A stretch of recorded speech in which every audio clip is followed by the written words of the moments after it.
Hello guys, it's Craig again from fixitfallows, and as you can see I'm in the garage. Now today I'm working on the carbon hardtail. This bike runs a 1x setup and it was using Dior SLX shifters. As with many Shimano shifters, the main gear change lever becomes loose, in fact, if not wobbly. Now I've had this into pieces and I can see the cause of the problem. It's what's always the cause of the problem on Shimano shifters, and it's the captured nut on the very last bit of plate inside the mechanism, where the capturing mechanisms, which are tabs that are bent over, have effectively prized open and the nut can freely rotate. So then as you apply pressure to and from the gear selector, the nut comes undone and the lever starts to wobble and eventually the thing packs up. Now it's very difficult to actually repair to any great degree. I've tried various things. You can clean it up, clean the grease off and put some thread lock on the nut, but again to varying results. So as we've got a bit of a trip coming up, we don't want any niggly little problems lurking in the background which can flare up and ruin the trip. So I've got a spare shifter on another bike, which is actually a ZEE shifter, very much the same. In fact, it's the same thing, it's just got a different cap on it from what I can work out. So what we're going to do is we're going to take the ZEE off that spare bike and we're going to put it onto the hardtail. The only thing with this hardtail is it's internally cabled, so I'm just going to show you how I'm going to do that the easiest way. Bearing in mind the cables are already run through the bike, we just need to pull them out and then run them back through. So let's get on to that. So here you can see I've got the bike upside down. I've already taken the grip off and removed the brake so that we can then take off this old SLX shifter. But before I can slide that off, I need to take out the cable. You see the cable runs there, runs into the bike frame at the head tube, goes down the down tube there. Inside the bottom bracket under there you can see there's some guides there for the routing of, this side is the cable for the shifter, that side is the hydro tube for the brakes. So that cable is there, goes along this rear fork stanchion, re-emerges here. As you can see I've already disconnected the cable from the derailleur, like so. Now when I built this bike I had to thread the cables all the way through. It's not the easiest job in the world, so now what I want to do is I want to pull this cable back out, but what I'm going to do is I'm going to attach something to it so that as I pull this out, as I pull it from here, I will pull a guide line through this part of the frame to here as a separate piece, and then likewise from here through the frame and emerge out here. So then there's a guide pull through here to there, and then that guide pull can be used for pulling the cable back through the frame. So let's do that. So here you can see the cable is emerging there from the rear of the rear fork, and I have twisted some string around the cable and secured it at the top and at the bottom. Now it's very difficult to get that to grip onto that cable particularly tightly, so you need to ensure that when you start pulling the cable you do so very gently and hope it doesn't get snagged on anything. So here we go, we start pulling it.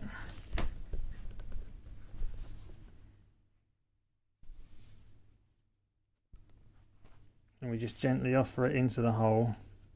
We offer it from that end and pull it from the other. So in it goes. And we think it's just starting to emerge there. Yes, it is. There you see. Now we pull that. Now we've actually got hold of the string. There we go. And now we've got string. So the string is now all the way through the frame like so. Okay, so we pull up enough excess from there.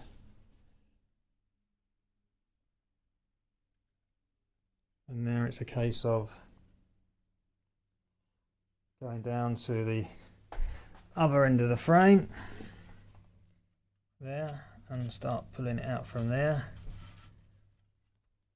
So we just start pulling it through.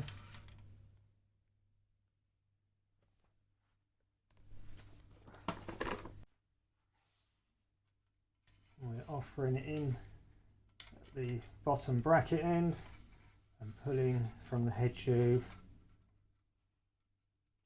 Here it comes, there we are.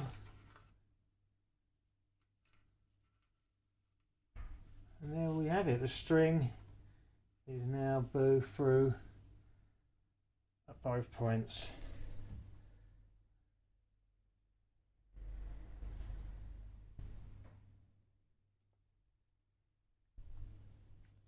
Well, now we can detach this cable, detach the lever, put the new one on, and then fit the new cable back through the frame. So here we are, we've got the old SLX shifter off. As you see, this one has got a gear selection indicator on. This actually can be taken off just by removing this and this screw here, and this unit comes off. You don't actually have to have it on if you don't want it on there. This is the lever which I was referring to that keeps coming loose. If I was to take this cap off, I could show you the mechanism. I'll show you that at a later point. So as you can see, this is a m670. Now I actually want to reuse this cable, so we just got to get this cable out of this shifter, and you do that by removing this plastic screw here. Ensure that the gear shifter is in the highest selection. Highest selection would leave the derailleur on the smallest of the cogs at the back, so there's no tension on the derailleur. We do that so that when we take this cap off, we will have the nipple head of the cable directly where we need it, which is there.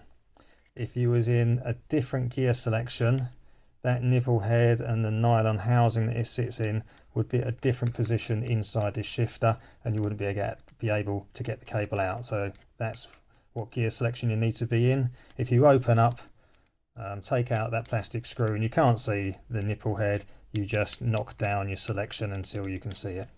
Okay, so then you just get your cable and push it through, and now you see it just comes out like that, and you just pull it through.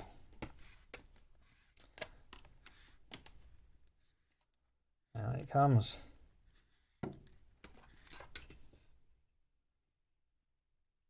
now we can put this gear selector shifter to the side and work on the new one.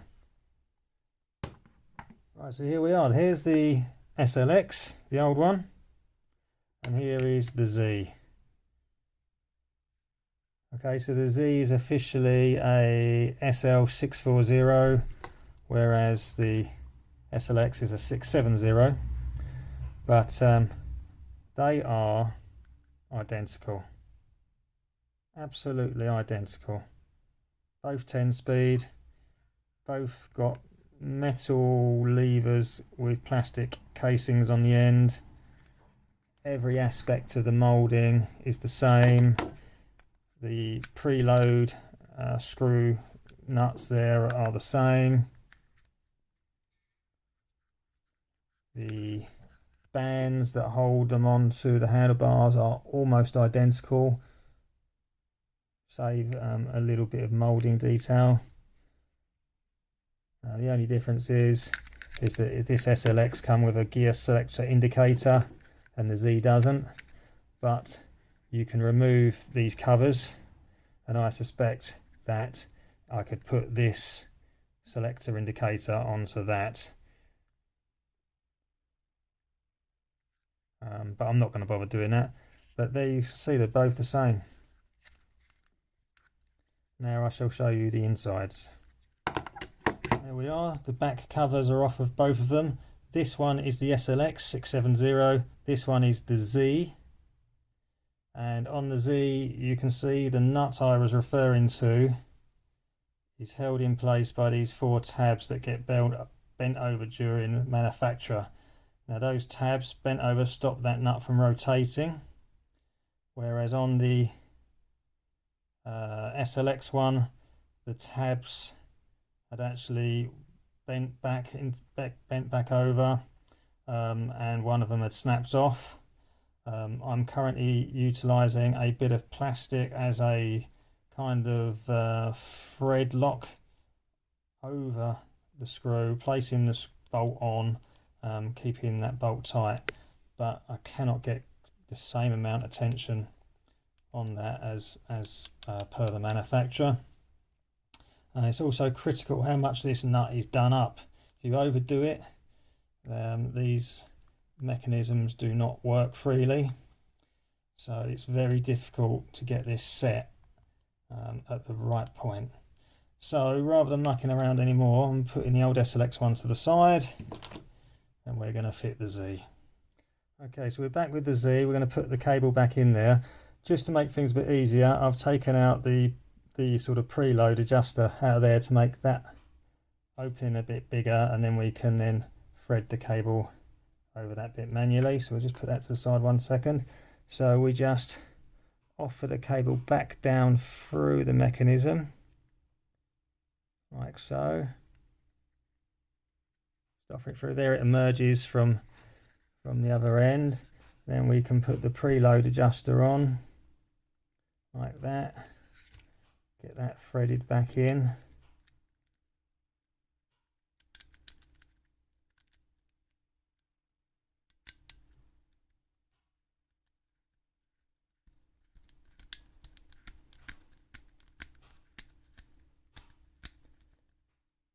Okay, now we can just pull the cable through until the nipple comes along like that, and then the nipple just gets pulled back down into the mechanism and seats into its nylon housing. So we do that, and then we just put the plastic screw cap back in.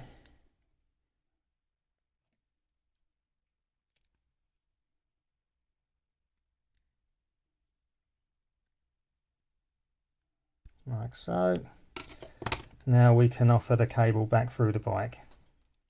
Okay, so I've reattached the string to the end of our cable, and now it's a case of pulling it back through the frame. So we'll take some of the slack up from here. We'll take the slack through.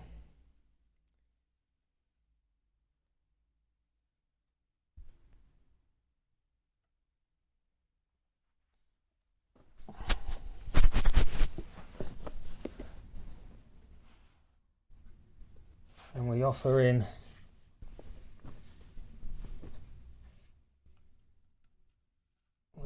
the cable there, and we gently pull it through.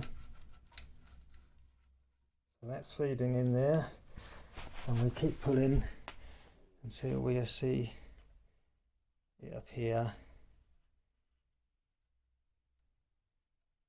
Yeah.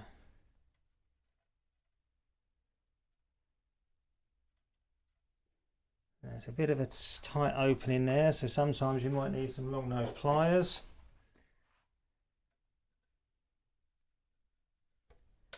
There we are.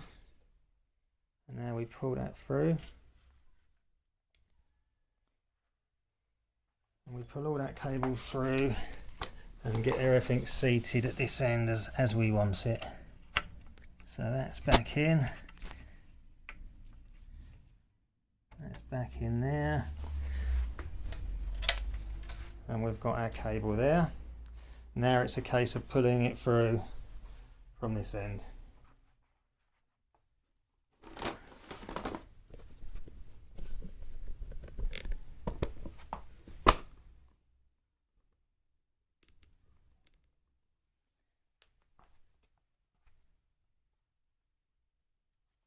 we pull our slack through.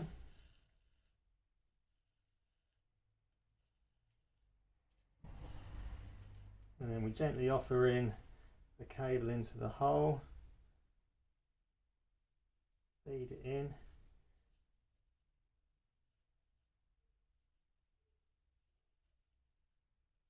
Sometimes if you come up against a bit of a tight point in the frame, pull it backwards jiggle it around a bit, twist the cable maybe, and see if it can find itself a better path. And here it comes. Then you just pull it through, like so. So there we are, the cable is now seated in its guide under the bottom bracket. The frame cap can now go back on there.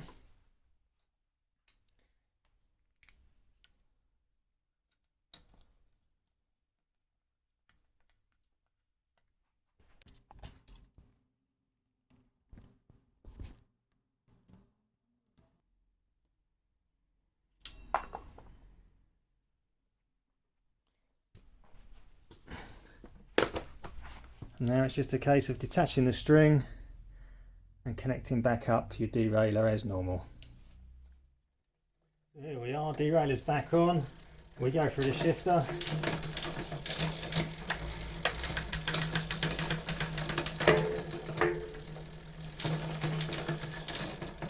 All working fine.